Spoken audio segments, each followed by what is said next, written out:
My name is Harrington. I'm 29 years old, and I've been a pediatric nurse for 6 years.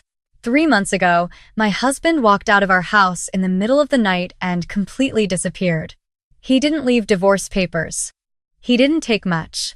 He left one thing on the kitchen counter, a handwritten note with 3 words on it: "I'm so sorry."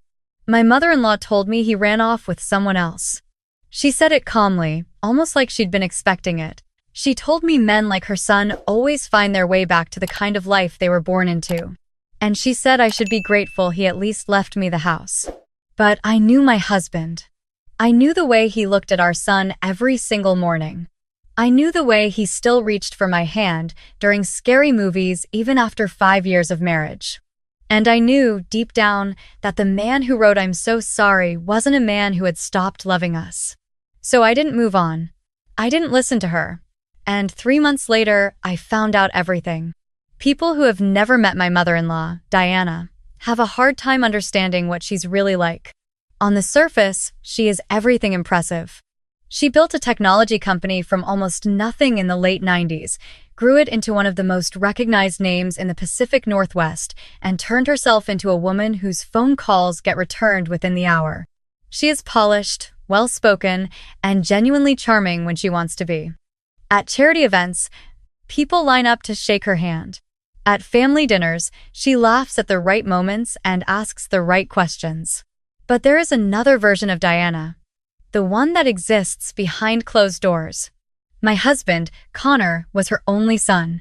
She had raised him alone after his father passed when Connor was 12, and she had poured everything she had into him: her ambition, her expectations, her vision of what his life was supposed to look like. She sent him to the best schools. She introduced him to the right people. She mapped out a future for him before he was old enough to want one for himself. What she had not planned for was Connor falling in love with a pediatric nurse from a middle-class family in Portland. I met him at a hospital fundraiser 7 years ago. He had come as a guest of one of the hospital's major donors. His mother's company had sponsored the event. I was volunteering at the registration table. He spent 20 minutes pretending to have questions about the sign-in process, and by the end of the night, he had asked for my number. We were married 2 years later. Connor was not what people expected when they heard who his mother was. He had turned down a position at Diana's company 3 times. Instead, he taught high school physics in a public school in our neighborhood, coached the robotics club, and came home every afternoon smelling like whiteboard markers and enthusiasm. He drove a used truck. He built furniture in our garage on weekends. He was the kind of person who remembered the names of every kid on our son's soccer team and their parents. Our son, Liam, was 4 years old. He had Connor's eyes and my stubbornness, and he was, without question, the best thing either of us had ever done. Diana had never said directly that she disapproved of me. She was too careful for that, but she had a particular way of asking questions that felt like slow pressure. "Maya, have you thought about going back to school for something more advanced? Or during holidays? Connor, your old classmate, just made partner at his firm. Did you hear?" She would look at me for just a moment after saying things like that. Long enough to make the point. Short enough to deny it later. For 5 years, Connor and I handled it together. We talked about it on the drive home from her house. We made jokes about it. We had a rule: whatever happened at Diana's, we left it there. Our home was ours. That's why when he disappeared, her house was the last place I looked. It was a Tuesday in February when I came home from a double shift and found the note. Liam was already asleep. Connor had put him to bed. The dishes were clean. The living room was tidy. Everything looked exactly the way it always did, except the man who lived there was gone. I read the note 4 times. "I'm so sorry." I called his phone. Straight to voicemail. I called again. Voicemail. I texted every version of "where are you" I could think of until my hands went numb. I called his closest friend, Derek, who sounded genuinely confused and said he hadn't heard from Connor in 2 days. I called his colleague at the school. Nothing. By 3 in the morning, I had driven past every place I could think of. His favorite coffee shop. The park where he ran on Saturday mornings. The garage where he bought parts for his truck. Every place was dark and empty. I came back home and sat on the kitchen floor because I didn't know what else to do. In the morning, I called Diana. She answered on the second ring, which told me she had already been awake. I told her Connor was gone and she was quiet for a moment, not the kind of quiet that means shock, but the kind that means calculation. Then she said, "I was afraid this might happen." Her voice was so steady it made my stomach turn. I asked her what she meant. She said Connor had been unhappy for a long time. She said he had mentioned feeling trapped. She said she had warned me months ago that this life, meaning me, meaning our house, meaning his teaching job, wasn't right for a man with his potential. She said she was sorry, but she wasn't surprised. I told her I didn't believe that. She paused again. Then she said, very gently, "Maya, I think you should let him go." I hung up. Over the next 3 months, I looked for my husband the way you look for something you refuse to believe is truly gone. I filed a missing persons report, but without evidence of foul play, there wasn't much the police could do. I hired an investigator, a real one, not cheap, who found traces of Connor in Seattle, then nothing, then traces again further south, in Oregon. The trail kept going cold. Connor was moving. He was trying not to be found. That, more than anything, was what haunted me. Because a man who had simply left would not have worked so hard to disappear. A man who had stopped loving his family would not have moved from city to city like he was running from something. He was running from something. I just didn't know what yet. Diana, during those 3 months, became increasingly present in my life in ways that felt off. She called to check on Liam every few days, which she had never done before. She suggested, twice, that it might be easier for Liam to spend weekends with her while I worked my shifts. She offered to connect me with her personal attorney to sort out the legal side of things, as she put it. When I told her there was nothing to sort out because I wasn't filing for divorce, she got quiet in that same way she had on the phone that first morning. "You're making this harder than it needs to be," she said. I told her I was making it exactly as hard as it needed to be. She stopped calling after that. The day I found Connor was not the day I expected.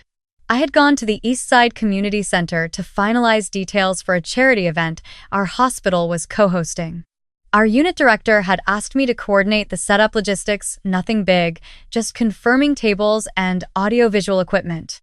The community center had recently completed a renovation, and the event coordinator there was walking me through the new layout. We went through the main hall, then out through a side corridor toward the newly renovated workshop space. The coordinator was talking about electrical outlets. I was taking notes on my phone. And then I looked up. Across the workshop floor, a man in a gray t-shirt was sanding the edge of a built-in cabinet. His back was to me. His sleeves were pushed up. I noticed his hands first, the particular way he held the sanding block, careful and deliberate. Then he shifted slightly, and I saw the back of his neck, the line of his shoulders. I stopped walking. The coordinator said something I didn't hear. Connor turned around to reach for a different tool, and our eyes met across the room. For about 3 full seconds, neither of us moved. His face went completely white. He stood there holding a piece of sandpaper like it was the only thing keeping him upright. Then I was walking toward him, and I didn't remember deciding to do it. I didn't yell. I didn't slap him the way every nerve in my body wanted to.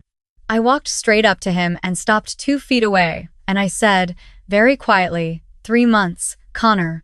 He closed his eyes. 3 months, I said again. Liam asks me where you are every single night. He told his teacher you went on a work trip. I didn't correct him because I didn't know what else to tell a 4-year-old. Connor's jaw tightened.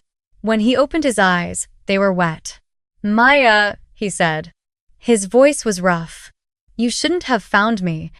Those 4 words hit me harder than anything else could have. Because they weren't cruel. They weren't cold. They were terrified. Why? I asked. He looked around at the other workers in the space. 2 guys near the far wall had slowed down their work and were glancing over. He looked back at me. Not here, he said. Then where? I said. You've been gone for 3 months. You tell me where. He was quiet for a long moment. Then something in his expression shifted, like a person who has been holding something too heavy for too long and finally decides to set it down. "There's a coffee shop 1 block north," he said. "Give me 5 minutes." I waited outside. My hands were shaking. The February air was cold and I hadn't brought a coat because I hadn't planned to be outside. I stood on the sidewalk and counted my breathing and tried to prepare myself for anything. He came out wearing a jacket over the gray t-shirt. He looked thinner than I remembered. There were shadows under his eyes that hadn't been there before. We walked to the coffee shop without talking. We sat down at a corner table. He wrapped both hands around a mug of coffee and stared at the surface of it for a long time before he spoke. "My mother came to see me," he said, "about a week before I left." The air in the room seemed to drop 10 degrees. "She came to the school," he continued. "She waited in the parking lot until after my last class. I didn't say anything. I let him talk. She told me she had spent the last several months building a case." He paused. "She had documentation things she said she could take to the nursing board. She said there had been a medication error in your unit 2 years ago and that you had covered it up." He looked at me. "She said she had a statement from a former colleague who would confirm it." I felt cold all the way through. "That's not true." "I know it's not true," he said immediately. "I know. But she had papers, Maya. Actual documents. I don't know where she got them or how much of it was fabricated, but she had something.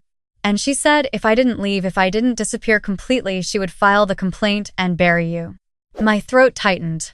"She said she had a family attorney ready to file for grandparents' rights to Liam." His voice dropped lower. "She said that with your license under investigation and your income gone, no judge would give you full custody of a 4-year-old over her." He looked down at his hands. "She told me the cleanest thing I could do for both of you was vanish." I sat with that for a moment. The noise of the coffee shop, the espresso machine, the quiet conversations, the music playing low, all of it felt very far away. "Why didn't you tell me?" I finally said. He shook his head slowly. "She said if I contacted you, her people would know. She said she had someone watching the house." He exhaled. I didn't know what was real and what was a bluff. And I couldn't risk being wrong. Not with Liam. The pieces were falling into place in a way that made me feel sick. All those months, Diana calling to check on Liam. Diana offering her attorney. Diana asking me, so gently, to let him go. She had engineered every part of it, and she had done it so cleanly that I had been sitting in my grief for 3 months without ever once suspecting the shape of what had really happened. "She's been calling me," I said. "Offering help. Asking about Liam." Connor looked up sharply. "She offered to have him stay with her on weekends," I said. "While I work." Something dark moved across his face. "She was waiting for you to break," he said quietly. I looked at him across the table. The man sitting in front of me had lost weight and sleep and 3 months of his life because he had been trying to protect us in the only way he thought he had. He hadn't run. He had been pushed. And then he had hidden because he was scared, not of Diana exactly, but of what Diana could do to the people he loved. "Where have you been staying?" I asked. "Here, mostly. I've been doing carpentry work through a temp labor agency." He glanced down. "I moved 4 times in the first month. When I stopped seeing anything that worried me, I stayed here." "Does anyone know where you are?" "Derek," he said. I finally told Derek last month. "He's been times," he paused. "He's been pretty angry at me." "He should be," I said. Connor looked at me. "I know." I was quiet for a moment. Then I asked, "Do you still have the documents? The ones she brought?" He nodded slowly. "I need them," I said. He studied my face. Maya, "I'm not going to fall apart," I said. "I'm not going to do something reckless." I leaned forward slightly. "But I'm a nurse, Connor. What she threatened me with is my career and my son and my life.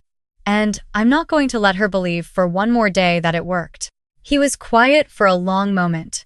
Then he reached into the inside pocket of his jacket and pulled out a folded envelope. He slid it across the table. I took it. 3 weeks later, Diana hosted her annual spring fundraiser.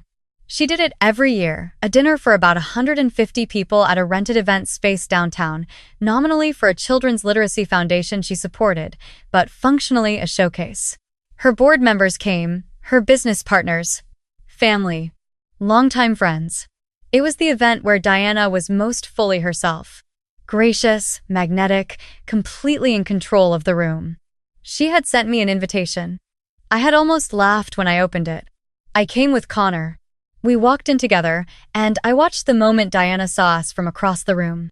Her face didn't change. That was the thing about Diana, her face almost never changed. But her hand, holding a glass of sparkling water, went very still.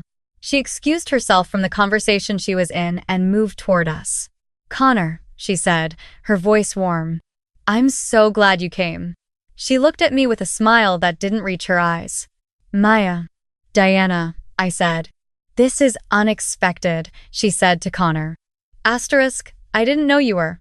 Times. She paused, smoothing something in the air with her hand, back. "I've been back for 3 weeks," he said. Her expression shifted almost imperceptibly. She looked at me. "We should find time to talk," she said. Asterisk. The three of us. Privately. There are some things asterisk. "Actually," I said, "I'd like to talk now." Her chin lifted slightly. Around us, a few nearby guests had gone quiet. "I don't think that's appropriate in this setting," she said. "I disagree," I said. My voice was calm. I had spent 3 weeks getting to this moment, and I was not going to waste it by being anything other than clear. "You came to my husband's school. You gave him fabricated documents and told him that if he didn't disappear, you would destroy my nursing career and take our son." I said it at a normal conversational volume, but in the little bubble of quiet that had formed around us, it landed clearly. He spent 3 months working temp carpentry jobs and moving between apartments because he was trying to protect Liam and me from you. Diana's jaw tightened. Asterisk. Maya asterisk. I've had those documents reviewed by 2 attorneys and a compliance expert from the state nursing board. I continued. The colleague statement is forged. The documentation has fabricated timestamps. There is no complaint on file because nothing you had was real. I reached into my bag and set a single sheet of paper on the table beside her. That's a letter confirming that. And there's another copy with my attorney, along with a detailed account of the conversation you had with my husband in the parking lot of his school. The room had gone from a background murmur to something very close to silence. I also spoke to 2 members of your board, I said, and to the director of the Children's Literacy Foundation whose name is on tonight's invitation. Diana stared at me. "I'm not going to court," I said. "Not right now. That's not what tonight is." I held her gaze. "Tonight, I want you to understand one thing. What you didn't work. My husband came home. My son still has his father. And the story you told everyone that he left because he was unhappy, that I wasn't right for him, that story is finished." For the first time in 5 years, Diana had nothing to say.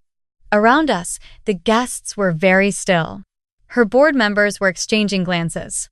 Her closest friend, a woman named Patricia who had known Diana for 30 years, had set down her drink and was looking at Diana with an expression I had never seen on her face before.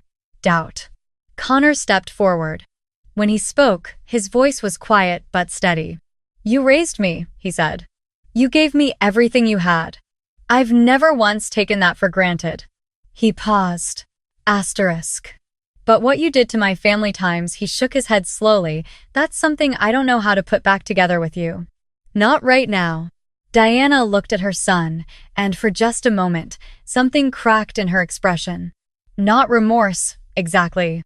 More like the look of someone who has finally reached the limit of what their certainty can hold. She didn't say anything. Connor took my hand, and we walked out. Outside, the cold air hit us immediately. I exhaled and watched my breath disappear into the night sky. Connor squeezed my hand. "You okay?" "Ask me in about 10 minutes, I said. He laughed once, low and quiet, and it sounded like the most familiar thing in the world.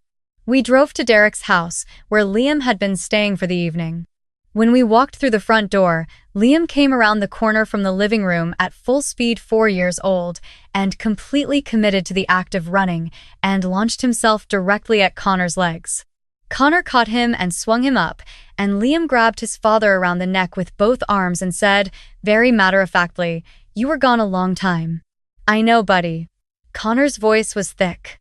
"I know I was." "Derek said you were on a trip." "Derek's very smart," Connor said. Liam considered this for a moment. "Did you bring me anything?" Connor laughed, a real laugh this time, the kind that fills a room, and I stood in Derek's doorway watching my husband hold our son. And the tightness in my chest that had lived there for 3 months, finally, slowly, began to let go. The weeks after that were not simple. They rarely are when something breaks that badly. Connor and I sat across from each other at our kitchen table on more than one occasion and worked through the hard questions, not just what had happened, but why he hadn't trusted me enough to tell me, why I hadn't pushed harder in the early years when Diana's behavior first started showing its edges. We talked about the things we should have said to each other and didn't. We talked about what came next. Diana did not reach out. Patricia did, once, a brief and careful message to me saying only that she was sorry and that she hoped we were well. I thanked her and didn't write back. Connor went back to his school. His students had been told he had a family emergency. His principal, who had known him for 4 years, gave him a long handshake and didn't ask for more than that. I went back to my unit. My nurse manager pulled me into her office my first shift back, and I told her everything. She listened without interrupting, and when I finished, she said, "If anyone from a nursing board ever comes to this unit asking about you, I'll be the first person they talk to." Then she told me my patients had missed me and sent me back to work. Life has a way of returning to itself, I've found. Not the same as before, that's not how it works. But something close. Something real. Liam started asking for pancakes on Saturday mornings again, which he had stopped doing while Connor was gone. I didn't remark on it the first time. I just made them. Connor finished the cabinet he had been building in the garage before everything fell apart. He installed it in our bedroom on a Sunday afternoon while Liam sat on the floor helping by handing him the wrong tools at the wrong times with complete confidence. I leaned in the doorway watching them and thought about how many ordinary Sundays we had almost lost. The woman who had tried to take this from us believed that what she was protecting was her son. I think she genuinely believed that. I think Diana had spent so many years deciding what Connor's life should look like that she had lost the ability to see what it actually was. And what it was: the used truck, the whiteboard markers, the 4-year-old with muddy shoes, the wife who worked double shifts and came home tired and loved him anyway. What it actually was enough. More than enough. I'm still a pediatric nurse. I still work a floor where sometimes the best day is just a stable one. I've learned to find the good in that, the small victories, the kids who go home, the parents whose faces change when you walk in and tell them things are improving. Connor still teaches. He started an after-school woodworking class this past spring. He has 11 kids enrolled, which is 9 more than the administration expected. He comes home with sawdust in his hair and talks about his students at dinner the same way he always has, like they are the most interesting people he has encountered that week. Maybe they are. I don't know what the future looks like for Diana. I've chosen not to spend much energy on that question. What I know is that the story she told about us turned out to be wrong. The man she called directionless turned out to be the steadiest person I know. The life she thought was beneath her son turned out to be one worth protecting at great cost. She wanted an empire. We wanted a family. We got the better end of that deal.